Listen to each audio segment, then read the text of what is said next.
এই দেখো বন্ধুরা, আমরা চলে এসেছি শিয়ালদা স্টেশনে, যেটা 1869 সালে চালু হয়েছিল। আর এটা হচ্ছে সব থেকে ব্যস্ততম রেল স্টেশন। আমরা সকাল সকাল বেরিয়ে পড়েছি, আমাদের ট্রেন দাঁড়িয়ে আছে। আজকে আমি আমার শ্বশুরবাড়ির সবার সাথে ঘুরতে বেরিয়েছি তারাপীঠ।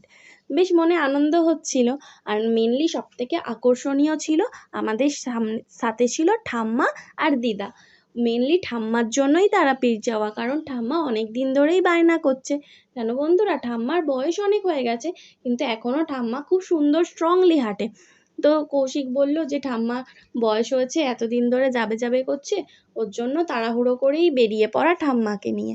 আর আমাদের সাথে ছিল দাদা, বৌদি, ওদের দাদা, কৌশিকের দাদার ছেলে ট্যান ট্যান, আর মা, বাপি, আমি, ছোট পিসিও ছিল সাথে, কৌশিক। সবাই মিলে বেরিয়ে পড়েছিলাম। এই যে চলে এসেছি আমরা শ্মশানের পাশে মার্কেটটাতে। দেখো কত ধরনের তারা মায়ের ফটো ছিল, দারুণ দারুণ ফটো ছিল। এমনকি জানো 3Dও ছিল।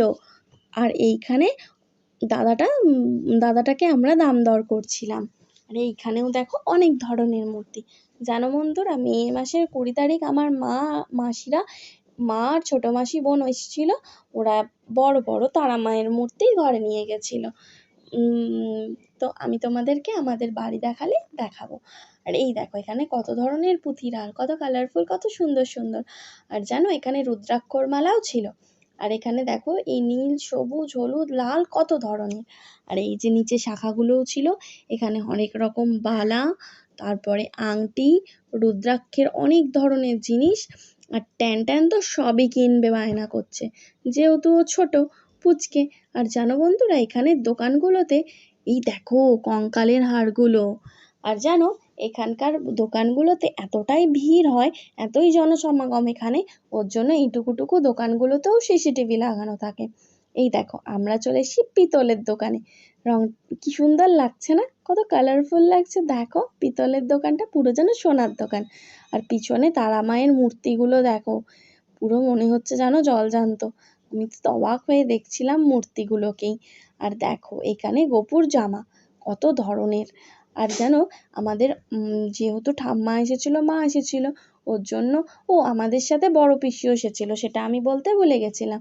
আর সবাইকে অনেক গিফটও দেওয়ার ছিল, যেহেতু আমরা ঘুরতে বেরিয়েছি তাই অনেক কিছু কেনাকাটার ছিল, তাই আমরা ঘুরে ঘুরে একটু দাম দর করছিলাম।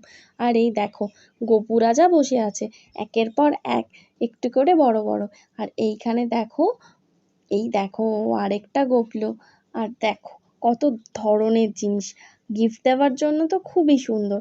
কিন্তু এখানেই বন্ধুরা, তোমরা যদি এসে থাকো একটু দাম দর করে নেবে, কারণ ওরা দামটা একটু অনেকটাই বেশি বলে থাকে, তাও একটু দাম দর করে জিনিস কেনাটাই ভালো।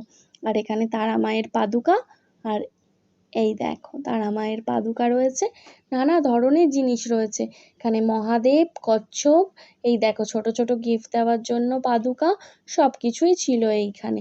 কত ধরনের প্রদীপ, অনেক কিছু। আমার তো দোকানটাও দেখে মনে হচ্ছিল পুরো যেন সোনা দিয়ে মোড়ানো। ওই দেখো কোণার দিকে বসে আছে গোপু মহারাজা। আর এইখানে সমস্ত গোপুদের জামা। আর এইখানে কৌশিক দাঁড়িয়ে সব কিছু দেখছিল আর দাম দর করছিল। দেখা হচ্ছে পরের ভিডিওতে, ততক্ষণে